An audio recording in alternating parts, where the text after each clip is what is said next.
Neste momento, Deus, através desta emissora, leva até você mais um programa de fé, com hinos, orações e uma palavra poderosa a seu favor. Fé para vencer o mundo. Somente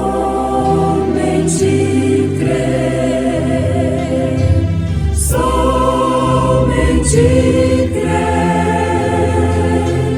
tudo é possível, somente crer, somente crer, somente crer, tudo é possível, somente crer.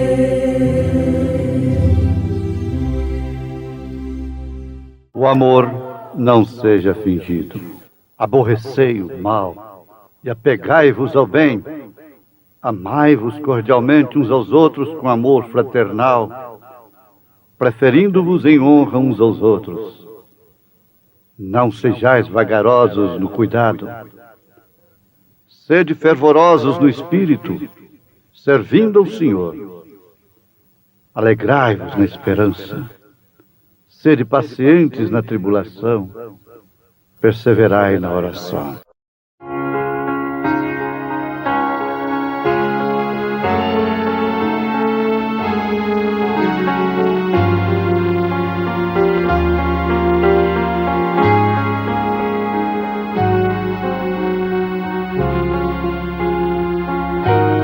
O grande amor de Deus, este grandioso amor, é bem maior do que alguém possa imaginar. Excede a tudo que se possa conhecer. É insondável, inigualável o amor de Deus. Vejo o amor de Deus no amanhecer do novo dia, no ar puro que eu respiro, ou na voz com que eu canto. Sinto o amor de Deus em tudo que se movimenta, no sorriso da criança, na alegria ou no pranto. Em qualquer ocasião posso sentir esse grande amor a cada passo que eu der, mesmo quando o fim vier e a jornada chega ao fim. Pois eu sei que esse grande amor, refletindo em toda a criação, me concede a alegria de sentir que a cada dia esse amor cuida de mim. Pois eu sei que esse grande amor, refletindo em toda a criação, me concede a alegria de sentir que a cada dia esse amor cuida de mim.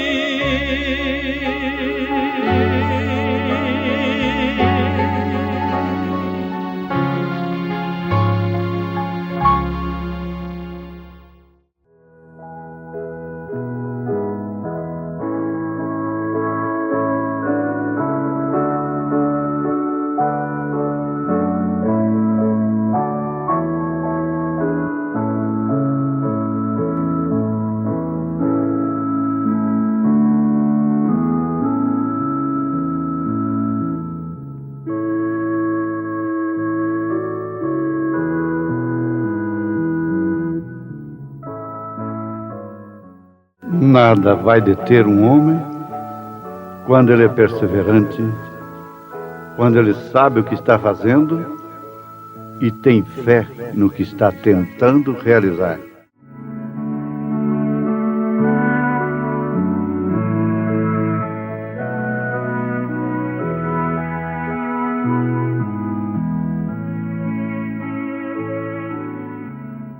Os homens que têm tido fé em Deus têm sido bem persistentes no que estão tentando fazer.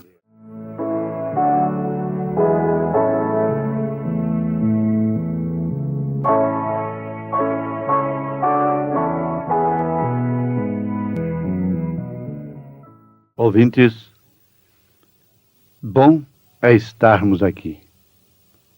Bom é estar convosco. Isto porque nós estamos compartilhando verdades que nos edificam. Quem prega, corrige e é corrigido. Quem prega, exorta e é exortado. Quem prega, redargui e é redarguido. Quem prega, consola e é consolado. E assim por diante. É uma grande verdade. E estar convosco, contando com essa audiência tão saudável, tão amorosa, nos edifica, nos propõe a continuarmos. Nós ficamos animados. Agora, nesse ponto, nós temos sido persistentes, perseverantes, pregando diariamente, levando uma mensagem que, se não crêssemos ser ela de Deus, nós não nos esforçaríamos. Nós não seríamos persistentes, perseverantes em levar uma coisa que não fosse de Deus para os nossos ouvintes. Esta convicção nós temos. E quando estamos falando ao povo, estamos falando a nós mesmos. O profeta de Deus disse: não importa o quanto isto me ofenda, mas eu tenho que falar a verdade. Como homem, nós estamos assentados no meio do povo, e a verdadeira palavra de Deus atinge, disciplina, corrige, exorta, consola, cura, liberta, anima a todos quantos a ouvem, mesmo aqueles que estão proferindo-a, falando, sendo usados, isto simplesmente porque o pregador tem um ofício de Deus. Você já notou? Você que é esposa de um pregador, eu sei que estou falando a centenas delas, que quando o seu marido está lá na sua igreja, no púlpito, você olha para ele e você não lembra de nenhuma de suas fraquezas, como homem, como pai. Por isso que São Paulo, a Bíblia, exigiu, colocou como condição que o bispo fosse casado, marido de uma mulher e tivesse filhos. Os sacerdotes no Velho Testamento tinham que ser casados, terem filhos. Agora, isso é verdade. Todas elas concordam, os filhos concordam. De fato, quando o papai está lá no púlpito, nem parece ser ele. Isso não é porque ele é um malvado dentro de casa, mas porque ele é homem, porque ele é humano. Assim é o pregador. É um ofício que está sobre ele, e ninguém deve tomar essa honra para si, a menos que tenha esse ofício que é realmente a chamada. Aliás, ser pregador, ter o dom da palavra, não quer dizer que é pastor. O povo é assim, viu pregando, chama de pastor. Mas o pastor vai além de ser um pregador.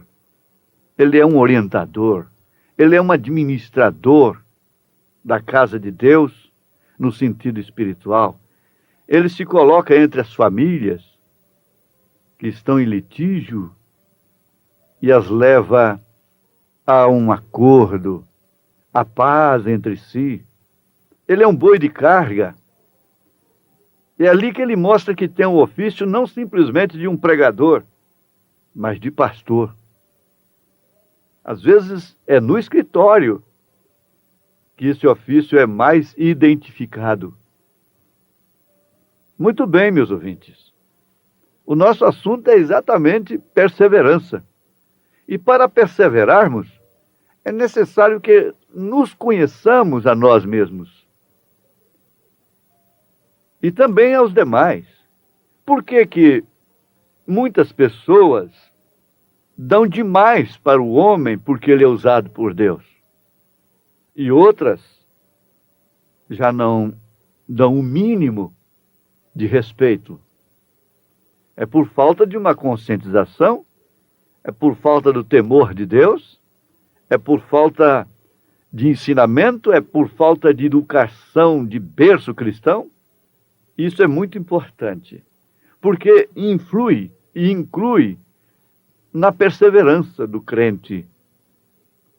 Porque esse crente sabe discernir o homem do ofício, o ofício do homem. Eu estou falando, me referindo, não somente aos pastores da nossa igreja. Eu estou me referindo a todos os pastores. Eles devem ser respeitados como homens que têm um ofício de Deus sobre eles. E o profeta de Deus diz, ainda que eles estejam errados, respeite-os. Deus tratará com eles. Isso é muito profundo, muito importante. E uma das causas que tem causado tanta falta de perseverança na palavra, na igreja, na comunhão, é exatamente essa. Por que que aquela multidão não ficou com Jesus? Porque ele mostrou de fato ser uma pedra de tropeço, uma rocha de escândalo.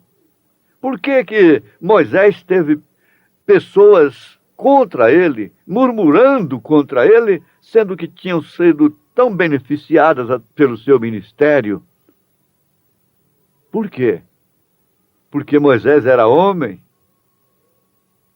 Abirão, Coré, Datã, Balaão e tantos outros sentiram-se na liberdade de enfrentá-lo, de resisti-lo, como Janes e Jambres. Ora, a perseverança ficou mesmo caracterizada lá no deserto simplesmente por Josué e Calebe. Perseveraram em estar com Moisés em todas e quaisquer circunstâncias.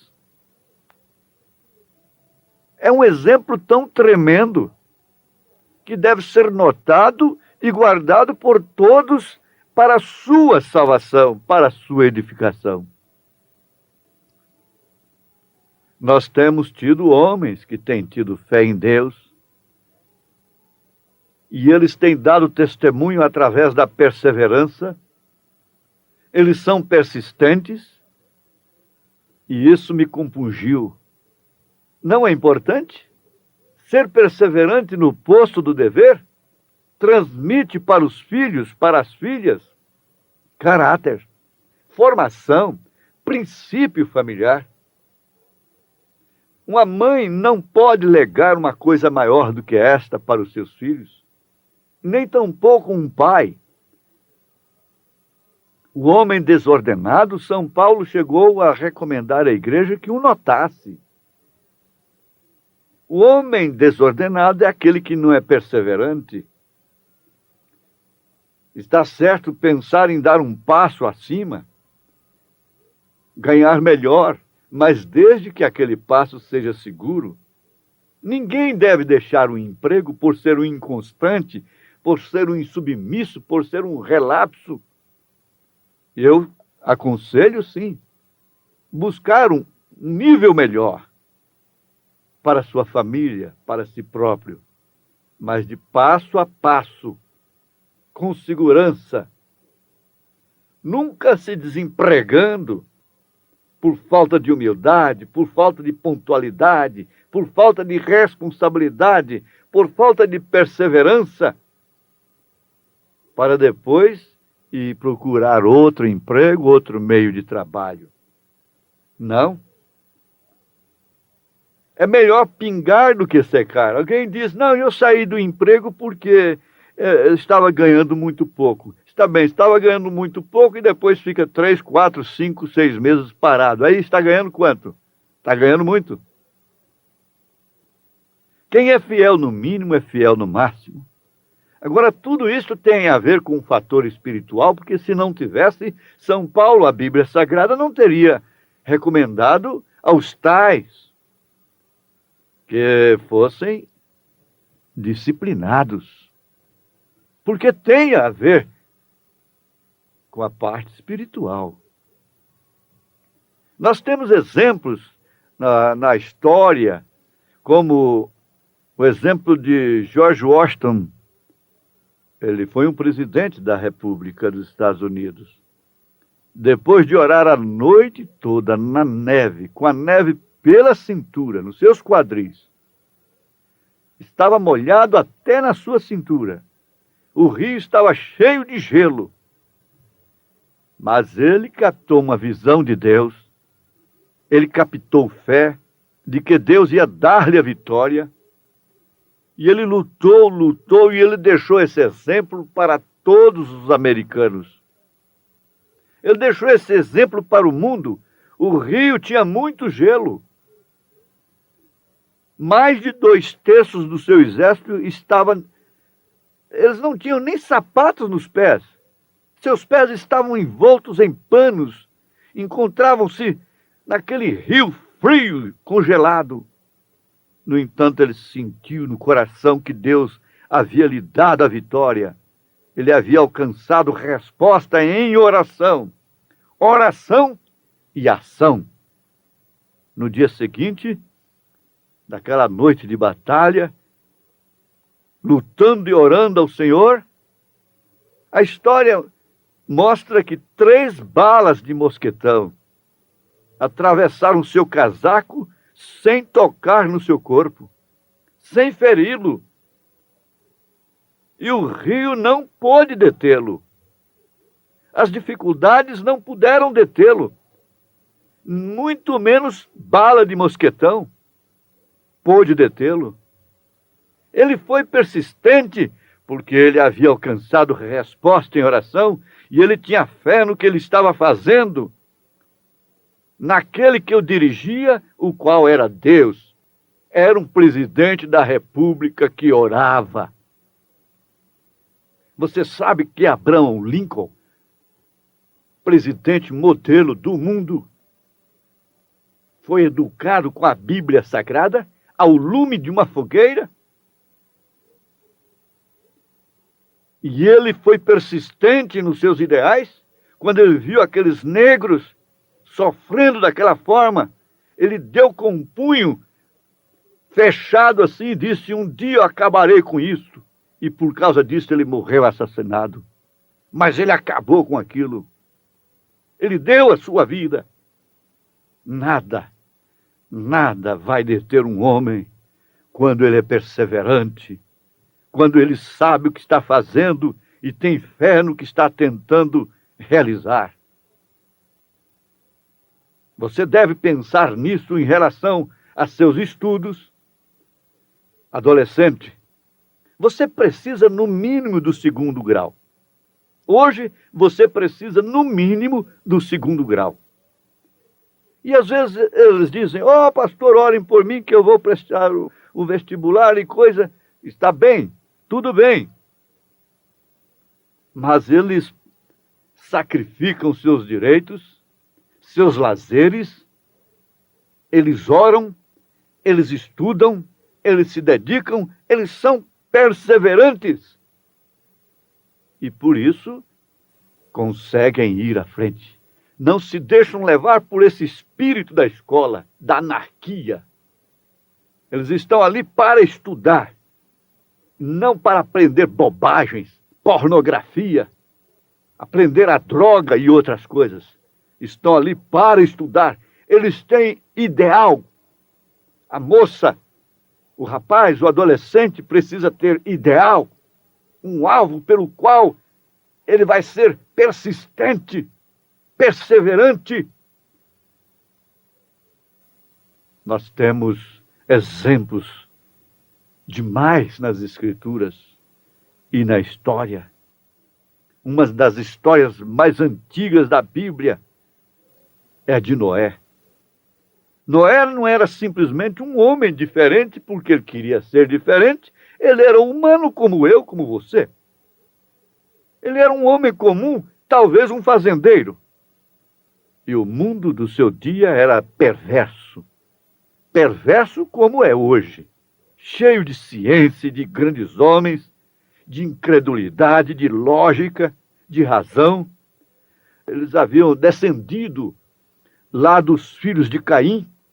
Os filhos de Sete eram humildes pastores, fazendeiros, mas os filhos de Caim eram homens sábios, construtores, inventores e cientistas, inclusive inventores de instrumentos.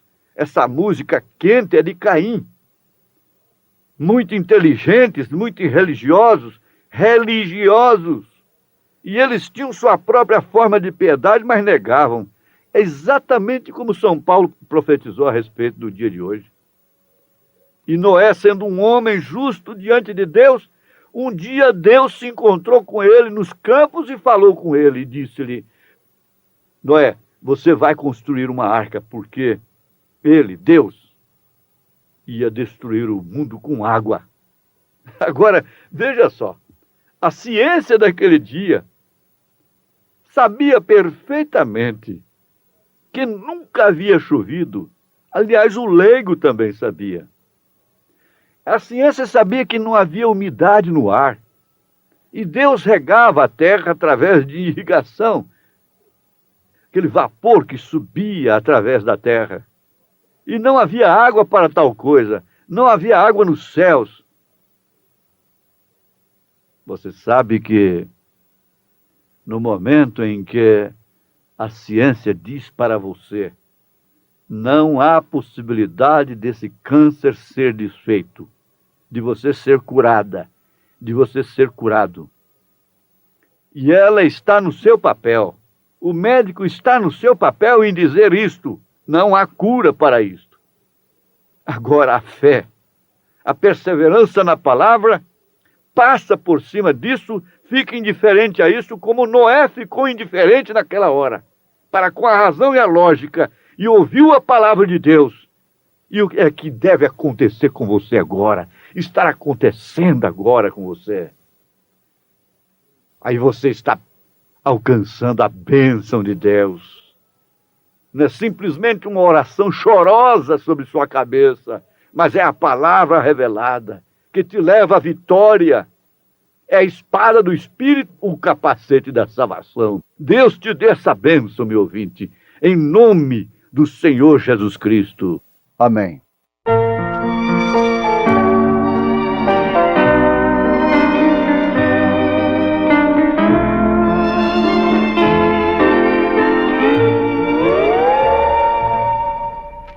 Oh, meu Jesus, eu te peço esta humilde oração. Traze-me sempre a teu lado, dá-me consolo e perdão. Eu de joelhos te peço, pois sou um vil pecador. Guarda-me sempre, ó Cristo, fica comigo, Senhor.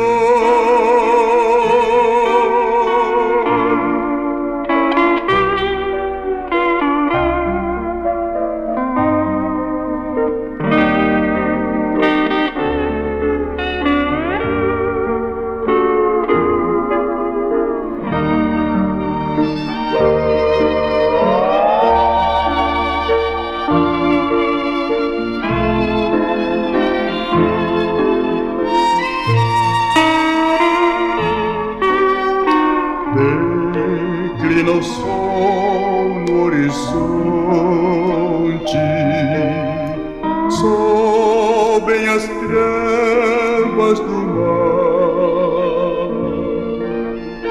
Dá-me constante, ó bom mestre, o teu favor divinar. Perto de ti quero sempre estar, clamo com todo fervor. Livra-me do meu pecado, fica comigo